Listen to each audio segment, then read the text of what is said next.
Hello and welcome to Finvestra. I am CS Saumya Jain. आज हम बात करेंगे शेयर ट्रांसफर प्रोसेस के बारे में, specifically using CDSL EasyEst platform, जहां से हम लाइव 100 शेयर्स ट्रांसफर करके बताएंगे और वीडियो के एंड में इसके टैक्स इंप्लीकेशंस भी देखेंगे।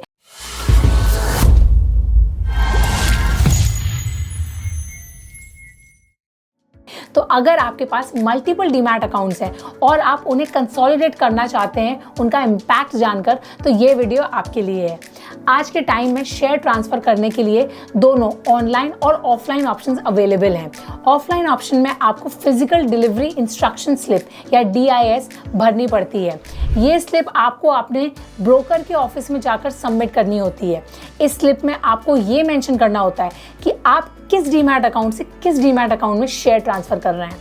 ऑफलाइन प्रोसेस थोड़ा इनकन्वीनियंट हो सकता है, स्पेशली अगर आप डिफरेंट सिटीज़ में रहते हैं या आपका ब्रोकर का ऑफिस आपके आसपास नहीं है।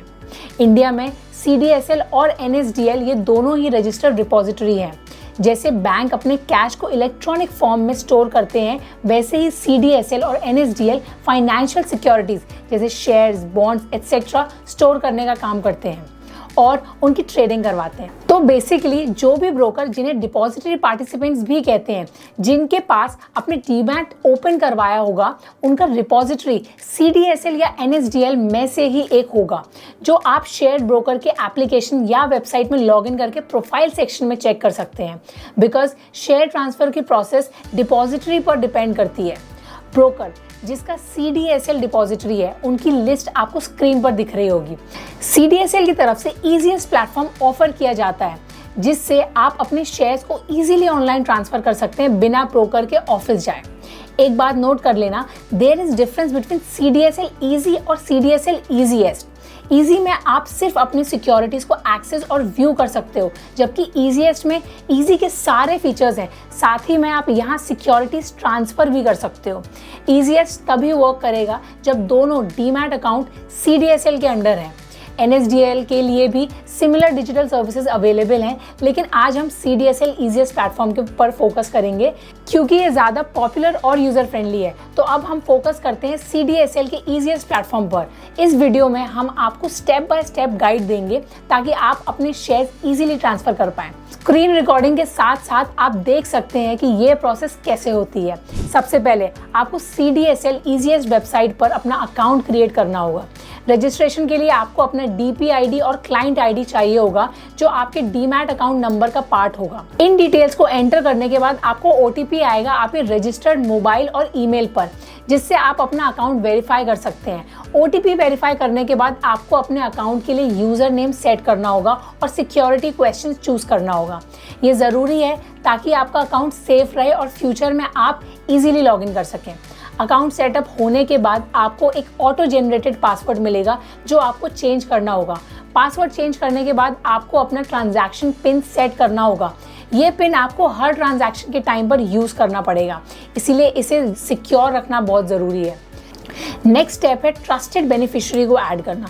BO लिंकिंग सेटअप फीचर का यूज़ करके आप अपने ट्रस्टेड डीमैट अकाउंट को ऐड कर सकते हैं। ये प्रोसेस बहुत इजी है। आपको टारगेट अकाउंट का डीमैट नंबर और अपना पैन एंटर करना होगा। इसके बाद आपको ईमेल कंफर्मेशन मिलेगी, जहां आपको OTP एंटर करना होगा। ब्रोकर की तरफ से अप्रूवल आने के बाद, जो कि आपको विदिन 24 आवर्स में आ जाएगा ईमेल पर, फिर आप शेयर ट्रांसफर करने के लिए रेडी हैं। अप्रूव होने के बाद आप ट्रांजैक्शन टैब में जाकर बल्क सेटअप ऑप्शन सिलेक्ट करते हैं। यहाँ आपको एग्जीक्यूशन डेट सिलेक्ट करनी होगी और ISIN नंबर एंटर करके आप अपने शेयर्स को ट्रांसफ़र कर सकते हैं।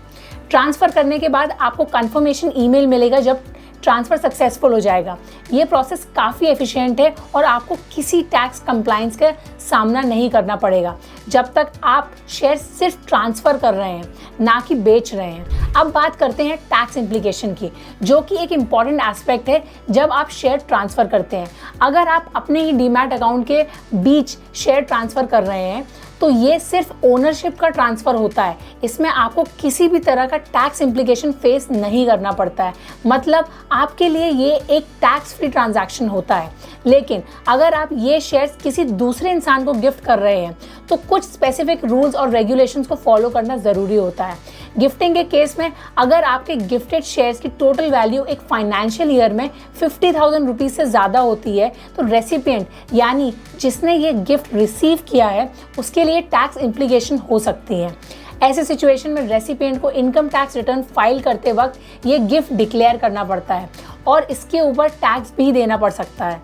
लेकिन यहाँ पे एक एक्सेप्शन है, अगर आप ये शेयर्स अपने इमीडिएट फैमिली मेंबर को गिफ्ट कर रहे हैं जैसे कि स्पाउस, पेरेंट या चिल्ड्रन, तो ये गिफ्ट टैक्स फ्री होते हैं और रेसिपिएंट को इस पर कोई टैक्स नहीं देना पड़ता। इसीलिए गिफ्टिंग करते वक्त ये बातें ध्यान में रखना बहुत ज़रूरी है ताकि आप किसी भी लीगल कंप्लाइंस से बच सकें। आपको ये इंश्योर करना होगा कि आपने प्रॉपर डॉक्यूमेंटेशन मेंटेन किया है जिसमें गिफ्ट की वैल्यू और रेसिपिएंट के डिटेल्स क्लियरली मेंशन्ड हो। ये रिकॉर्ड फ्यूचर में आपके काम आ सकता है अगर कभी किसी तरह की वेरिफिकेशन या ऑडिट की ज़रूरत पड़ी तो। एक और चीज़ ध्यान रखने वाली ये है कि जब रेसिपिएंट फ्यूचर में इन शेयर्स को सेल करेगा तब उससे कैपिटल गेन टैक्स का सामना करना पड़ सकता है। इस केस में शेयर्स का ओरिजिनल परचेज प्राइस को ट्रैक करना ज़रूरी होगा ताकि एक्यूरेट कैपिटल गेन कैलकुलेट किया जा सके। इसीलिए गिफ्ट करते वक्त इन शेयर्स की ओरिजिनल परचेज डिटेल को रेसिपिएंट के साथ शेयर करना भी एक अच्छी प्रैक्टिस होती है। तो ये था हमारा detailed guide on transferring shares using CDSL EasyS platform. हम उम्मीद करते हैं कि आपको ये इन्फॉर्मेशन यूजफुल लगी होगी। अगर आपको ये वीडियो पसंद आई हो तो लाइक करें इस वीडियो को, चैनल को सब्सक्राइब करें और कॉमेंट में बताएं अगर आपके कोई क्वेश्चंस हैं। थैंक यू और मिलते हैं नेक्स्ट वीडियो में।